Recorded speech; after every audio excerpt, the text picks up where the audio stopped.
Dear students, I hope all you are doing good. So today we are going to study about black soil. So black soil is also known as rigor soil, okay, and cotton soil. This could be asked in one marks question. So you please keep this in your mind that which soil is known as rigor or cotton soil. That is black soil. Why we are calling this as cotton soil? Because this soil is best to cultivate cotton. Okay, fine. Now focus on the place where we can get this. So we can get this around the Deccan Plateau. Okay. And okay, now let's focus on this line. This type of soil is typical of the Deccan Trap basalt region spread over the northwest Deccan Plateau and is made of the lava flows. Okay, means million of the year before, this region was affected by the volcanism. Okay, volcanism, and the lava came out from the earth's surface. Okay, and that lava contains lot of igneous rock, and when that igneous rock solidified on the surface after coming out, okay, then what happened, then that converted into the basalt. Okay, and that colored as black. So that is why we see black soil over the region. Fine. Now see the locations. So locations are Maharashtra, Saurashtra, Malwa, Madhya Pradesh, Chhattisgarh, extend to the southeast. So you please, these places you must keep in your mind. So let's go to the map to clarify this. So as you can see, here it is black soil, and you can see this is the Deccan Plateau. Fine. And you can get some parts, some small patches over here. Here you can get some small patches, and in Gujarat you are getting also. Fine.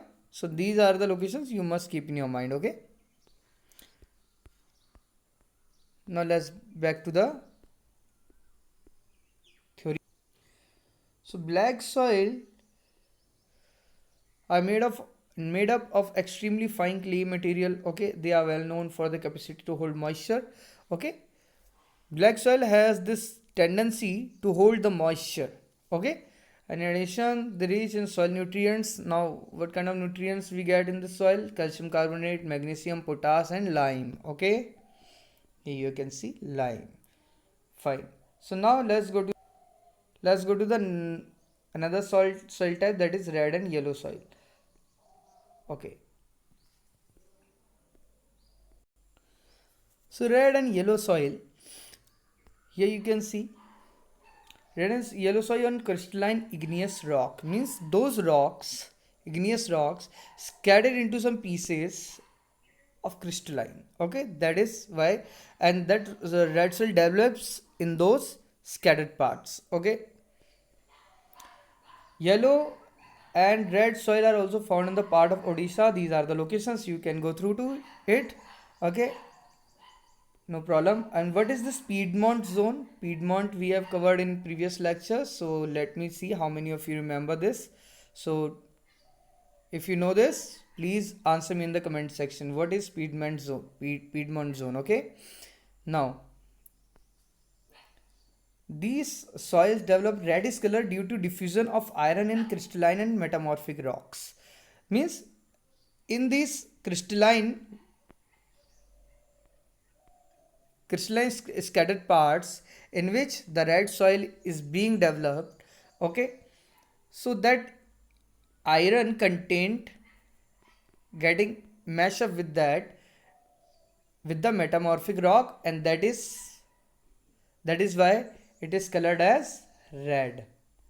Okay, now one thing to be remembered, it is that difference between the red and yellow soil is yellow soil is hydrated. Okay, as it is written here, yellow soil is hydrated but red soil is not. Okay, so let's go to the next soil, that is laterite soil. So laterite, here it is given that it is derived from the Latin word later, which means bricks. The laterite soil develops under the tropical and subtropical climate, alternate wet and dry season. The soil result as intense leaching due to heavy rain. Means, what is intense leaching? Suppose this is a surface and rain is heavy rain occurs here. Okay, so what happened? The top layer of the soil washed away. Okay, so this washing away this top layer of the soil is called leaching. Okay, it is called leaching. Fine.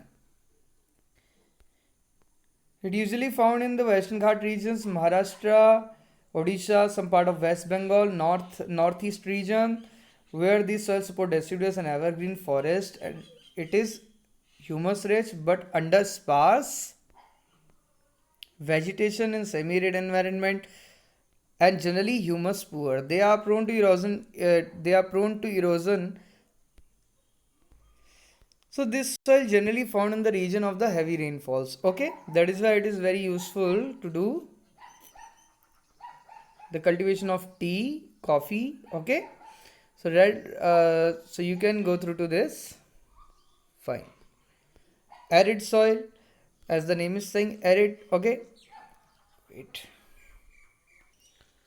So it is just opposite of the laterite soil. Means for the laterite soil we need high rainfall, and for this arid soil is found in the region of the rainfall. Okay, and as we know, the low rainfall region in India is Rajasthan, right? Okay, so let's go through it. Look, this soil faces less rainfall, so the upper layer of the soil generally breaks up into the parts. Okay, and high temperature this soil often get, so that is why it becomes arid. Fine. So you can see here the lower horizons of the soil is occupied by conker because of increasing calcium content downwards. Conker layer formation bottom horizon of the water. No problem. You can go through to it. So last soil is the forest soil here. So forest soil, as the name is saying, the forest soil. Okay, these soils are found in the hilly regions, hilly and mountainous areas where sufficient rainforest are available. The soil texture varies according to the mountain environment where they are formed. Fine.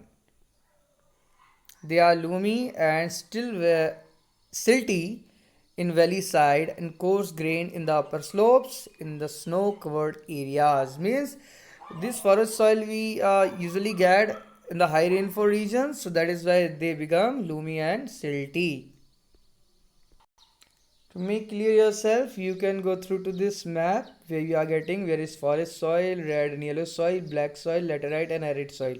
All you can get over here. Okay, so please go through to this map, and I want you to draw this map in your fair geography copy. Um, or if you have a physical or political map of India, so you can make it like that and paste it. So here is the last topic of your this chapter, that is soil erosion and conservation. Okay, so the process of soil formation and erosion go simultaneously, and generally there is a balance between the two. Sometimes the balance is disturbed due to the human activities like deforestation, overgrazing, construction, and mining. These are the causes of the soil erosion also. Okay, these are the human causes. While natural forces like wind, glacier, water lead to soil erosion. Okay. Now see this gully erosion. As you can see, the heavy water created the huge gap in form of the gullies. So that is why we are saying it gully erosion. Okay. So what happened here? See, okay, so when these gully erosion or the land on which soil is being eroded, so that is also known as the badland, because we cannot do any kind of agricultural activity on that land. Okay, fine. So in such case, see, sometimes water flows as a sheet of large area down a slope. In such case, topsoil washed away. This is known as sheet erosion. Means what is sheet erosion? You can get it from here. Like suppose this is the land and this is the top layer of the soil. Okay, heavy rainfall occurs on the region, and then this top layer washed away, and that created the sheet erosion. That kind of soil erosion will be called as the sheet erosion. Okay, now sometime heavy wind create the wind erosion. Okay, and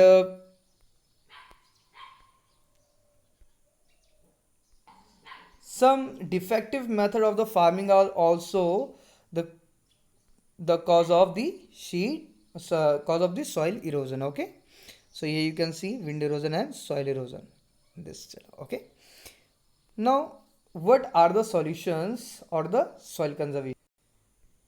So there are some reasons of the soil erosion. Please you write all the reasons of the soil erosion, and now please write all the methods of the soil conservation also, which we are going to study now. Okay, now first solution is contour plowing. Means what is contour plowing? So suppose this is a field, means this is a farming field, and you have created a contour line in between.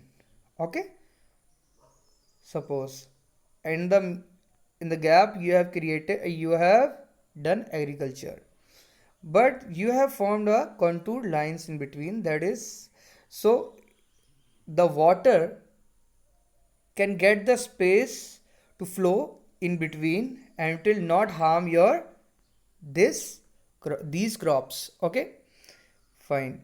So second is terrace farming, which usually we can get in our Kumaon and Garhwal region, means hilly region. We can see these kind of slopes we often get. So we can see that people in the hilly areas, they do some farming over here like this. I hope all you are familiar with this, because when we go to the mountainous regions, so between the journey we can see some these kind of terrace farmings, right? And some people who live around there, who live over there, they play the cricket also here. Now the third method is strip cropping. So what is strip cropping? Strip cropping, look,